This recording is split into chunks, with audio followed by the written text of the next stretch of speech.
Hi, everyone. My name is Sarah Tynen. I am the program manager for the graduate school.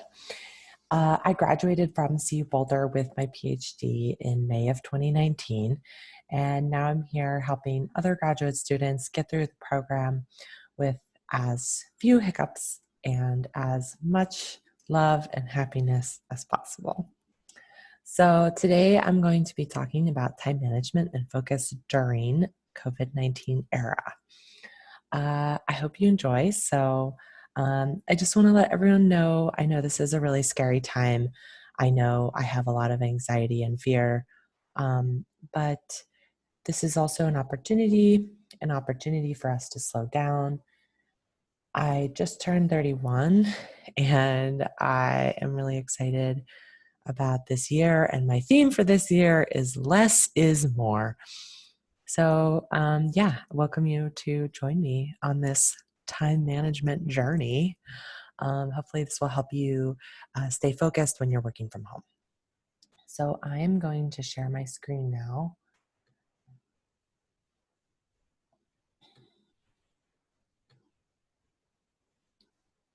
And start the slideshow.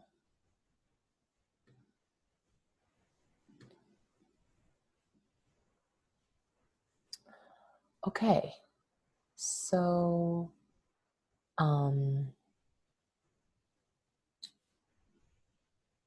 hopefully this is recording.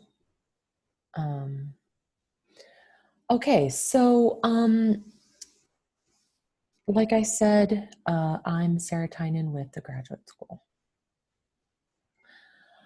Okay, so first things first, this is an article that was published in the Huffington Post. I highly encourage you to check it out. This is not about mass output. This is not even about improving our productivity at this point. That's not what this presentation is about. This presentation is about time management and focus during COVID. And what that means is less is more, right? If we can focus on 1 to 2 projects, we will actually be more effective, more efficient than if we try to do too much during this time. Before COVID, I was working on 5 different projects, various life projects, hobbies, writing projects, advocacy work, things like that. And I have since,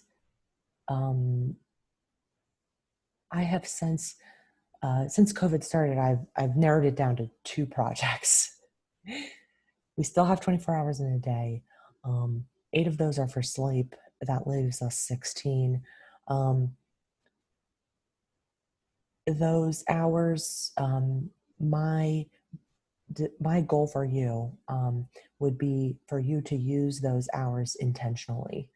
And if that means using most of those hours for self-care, for time with family, for exercise, then that is fantastic. Here's another article from the New York Times that I highly suggest you look up. Just Google it and look up. But I really agree with what they say at the end here. Attending to basic needs is plenty. Be kind to yourself. Take lots of breaks throughout the day. My partner likes to play the guitar. They are an engineer, but throughout the day they will randomly play the guitar and sing, which I love. But it has nothing to do with their job at an engineering firm, but it allows them to be able to do that engineering work, to take a step back from it. Turn off all media. Of course, we all need to check the news, stay aware. What are the most recent updates? What are the most recent regulations? But definitely install blockers on your computer if you need to. There are apps that can help you um, time and kick you off news sites when you've been on them too long, um, kicking you off Facebook when you've been on them too long. I know sometimes I get on Facebook and I'm just scrolling and scrolling, and before I know it, 30 minutes have gone by. So um, I installed something called Chrome Nanny on my computer that only allows me on Facebook, YouTube, and Reddit for 10 minutes a day, and that's been really helpful for me. I can still go on, but for a limited amount of time. Make time for creativity. This can come in any form. I personally do not identify as an artist, but I do enjoy writing. So my creative time is writing time. Just sometimes it's journaling, but usually it's some creative writing prompts that I'll do for 5 or 10 minutes at a time, randomly throughout the day. Think about, what do you do that is creative? What do you do that is not just free flowing, but also an act of forming a product? So that could be cooking, for example. Maybe you still like to follow a recipe, but you're creating something. You're taking a bowl of ingredients and you're creating something new out of that bowl of ingredients. So think about what you can do that is something where you are forming a new output product in a free flowing way. Okay, this is always my number one tip. Put down your phone. This is so helpful. I know that all of us are really anxious right now about our relatives. I know I am. I'm worried about my parents. My sister lives in Spain. I really like to get on WhatsApp and text with her a lot. However, I have definitely found personally that the phone does a couple of things. First, it spikes my dopamine. It spikes my serotonin in a way that makes work feel so unattractive, because I can get these kind of spikes of pleasure from checking a text, from scrolling on Instagram, that frankly my work just does not provide. So it's like this craving, an addiction, if you will, and smartphone addiction is real. To really get that hit of dopamine from the phone, and so um, there's that going on. And then the other thing that happens is just distractions from the phone, um, whether it be a news update, a call from your mom, even just whipping the phone out to write a to-do list. Um, it's a way for us to procrastinate. It's a way for us to not do our work. And for you guys working on your graduate studies, an academic journal article is just not that interesting. Let's be real here. The work that we have to read is just, it can be boring. It can be um, slogging through the mud of academic journal articles. Frankly, it's just not that much fun. And then when you get to writing and analyzing, it's just not fun. Writing is not enjoyable. And so when you have a phone that's just so much more appealing sitting right next to you, of course you're going to pick it up. So think about setting some boundaries around your phone. What can you do? Put it on silent, put it on do not disturb. Even just for 20 minutes at a time, get your work done and then check it. My second tip is to form a good skeleton. Really simple, really, really simple stuff: water, food, sleep, and exercise. These are the things that we all need. Without these foundational, structural things to feed your body, to feed your mind, frankly, we're not going to get much done at all. So make sure your skeleton is taken care of before you get to the meat of your dissertation, if you will. Okay, I think we all know this, right? We all know this. But the question arises, okay, so that's cool. That's cool, Sarah, but how do I establish my skeleton? Okay, one focus at a time. Trying to do, if you are not already taking care of your water, food, sleep, and exercise, trying to do them all at once is going to be overwhelming. So I do suggest that you pick one focus at a time, and try that focus every day for 30 days. And then in another 30 days, try a new focus. Um, then the other thing is to be specific and timely about your focus. Okay, so be really specific. Don't just say, oh, I'm going to drink more water. Okay, because that's not going to happen. Let's be realistic. I'm going to drink 8 glasses of 8-ounce cups of water per day. That is doable. That is something that you can hold yourself accountable. If you need to, get a Post-it, give yourself a tally. Every time you drink a glass of water at the end of the day, make sure you have 8 tallies on that note. You know, maybe something else that's a little bit less structured for you is better. I'm going to check in with myself every day at 12 p.m. and 5 p.m. to check my water intake. Something more simple like that. Maybe you just give yourself one tally at the end of the day and you know you feel hydrated. One thing to do for these things is to keep yourself accountable. I like giving myself a little tally when I've done something, but some sort of way to kind of record your progress is a good way to do it. And make sure you reward yourself. So maybe at the end of the 30 days, you give yourself a day off from work. You buy yourself something that you've always wanted, something like that.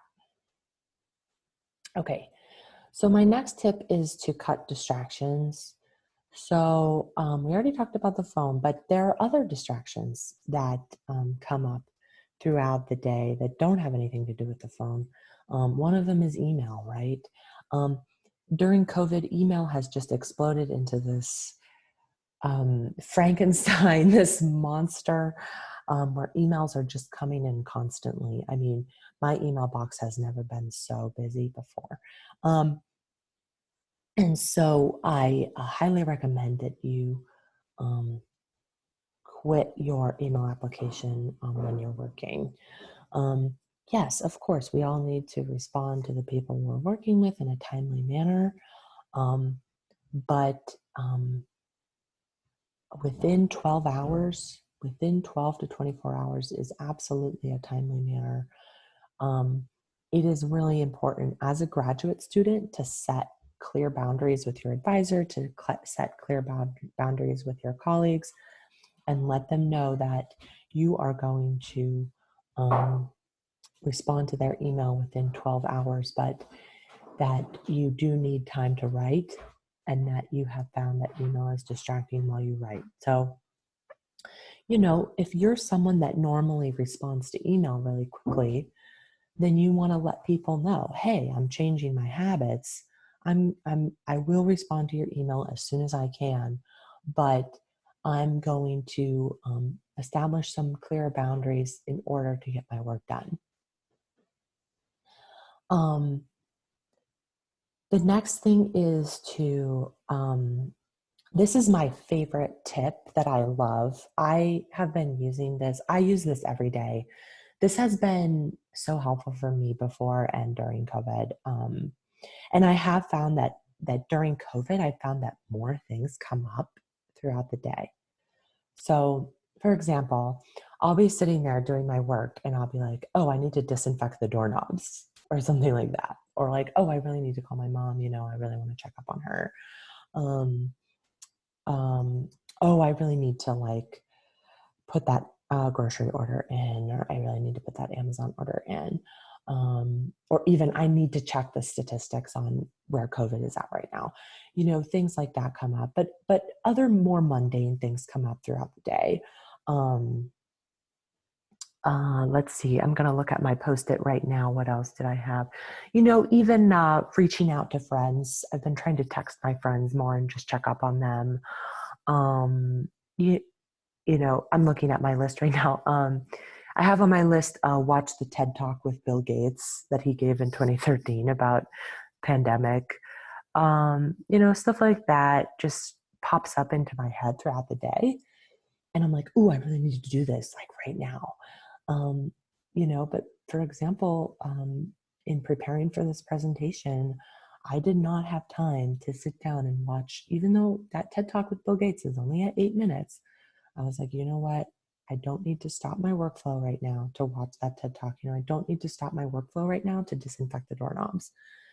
I'm going to put that on my to-do list, whatever it is, laundry, um, these kinds of things, chores throughout the house, doing the dishes, that kind of call to us as we are, um, as we are,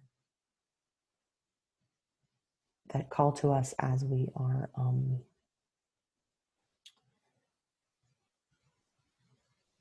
working from home. So, keep a list. Maybe it's a list on your computer, maybe it's a Post-it note, maybe it's in your notebook, maybe it's on a piece of scrap paper, whatever it is. Just write down those other to-do tasks that come to mind while you're working and do them later in the day. Okay, number 4 is establish some sort of structure. I chose this picture because structure is absolutely important, but within structure, we have to be flexible, especially in COVID. I mean, just things come up and, family does call and family comes up and household chores do interrupt us. So make sure that you have a framework, but keep some flexibility. The framework, the 2 key parts of the framework are time and task. So you want to establish a time that you are going to be doing something, how long it's going to take, and exactly which task you are going to be doing during that time. I do suggest you start work at the same time every day. Have an alarm set on your phone for what time you're going to wake up, and have the alarm set for what time you're going to start working, and have that be the same time every day. Then the next part is, this is the other part that I found is really hard, is then you sit down to work. And then you turn off your phone, you have your skeleton established, you have a good night's sleep, you're hydrated, you had a good breakfast, you did your yoga that morning. So, okay, your skeleton is checked off, check, check, check. But then you sit down to work, your email is turned off. But then you realize that you have so much to do. There are so many different tasks that you need to accomplish that you're just totally overwhelmed. And this happens to me all the time. I mean, I get literally frozen by fear. I will just sit at my desk staring at my computer sometimes because I have so much to do and I don't know where to start. So what I suggest is you, again, take out a pen, take out a piece of paper, and write down your 3 most important tasks for that day. Just the top 3. When you finish those top 3, you can do another 3. But just focus on those 3. What are the 3 most important things? And then establish those specific tasks with time parameters. There are some examples here that you can look at, but that's a really key, is to establish how long you're going to be working or how much you're going to need to be doing that. So 500 words of the introduction, for example.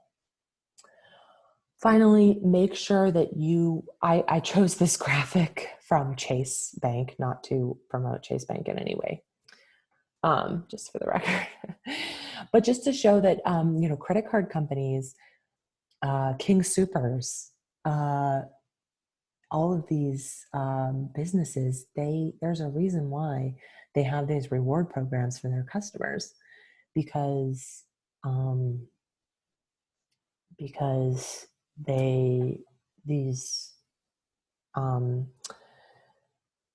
these programs get people to use their credit card, even though like Chase is like, oh, get like 1 point for every dollar you spend. And then you have to look and it's like, you have to get like 10,000 points before you actually can like get any real rewards or whatever. But it still works. It works because people like that little ding, right? That little reward, that gold star. It absolutely is part of our evolutionary brain. Our brain is wired for a reward system. So make sure you are establishing rewards. They can be really small, just like the chase reward for 1 point actually means nothing. Same with your rewards for yourself. You know, it can be, we're not saying, oh, you've got to buy yourself something every time you do something good, okay? But something really simple, something really easy for self-care when you finish a task.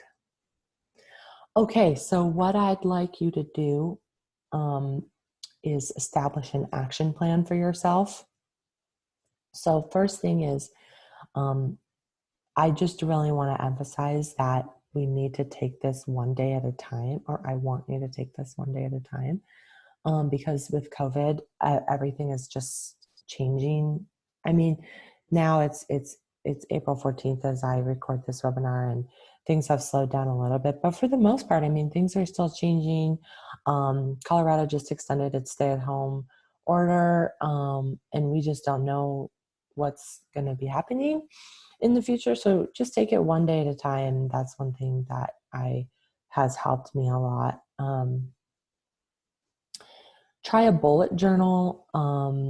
Try different ways of writing these things down. I really like Post-its. My partner really likes bullet journals.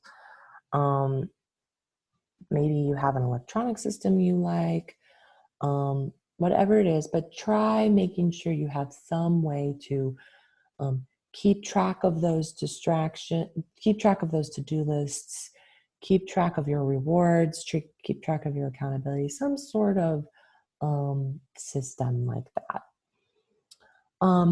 Okay, so what I'd like you to do is I'd like you to either pull up Microsoft Word or pull out a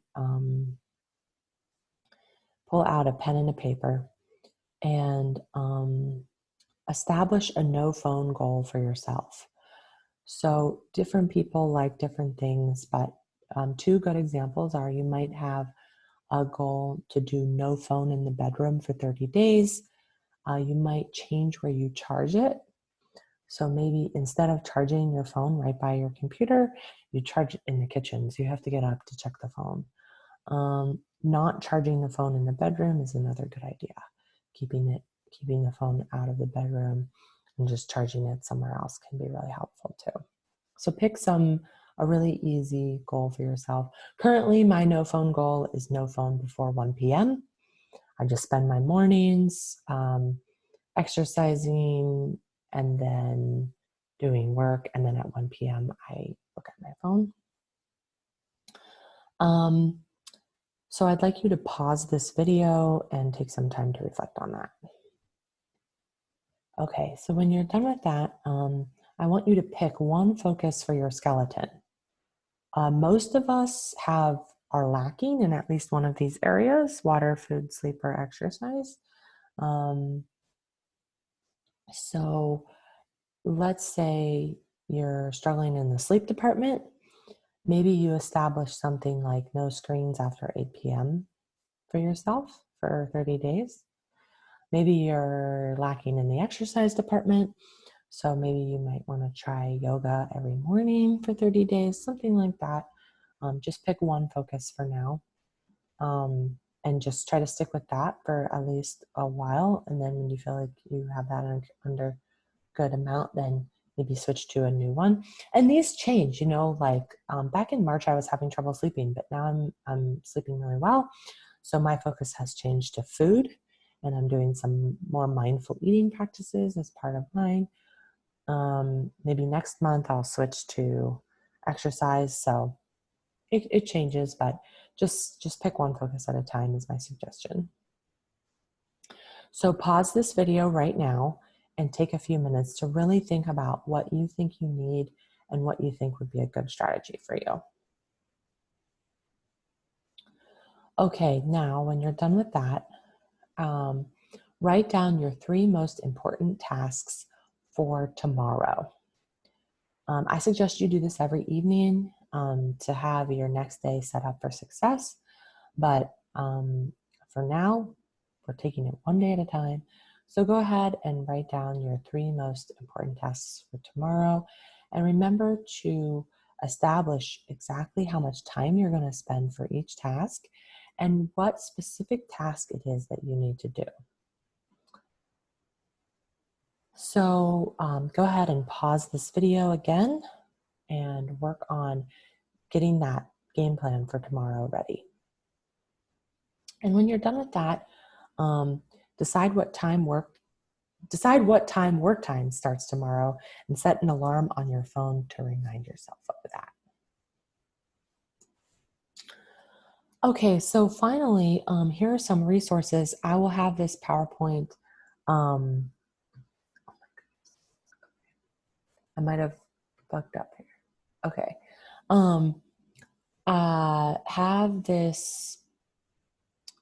I will have this PowerPoint on the website as well, so you can download this. Here are some additional resources that we offer. Go ahead and click through the links, download the PowerPoint and click through the links, and explore some of the other resources that we offer at the graduate school to support graduate students.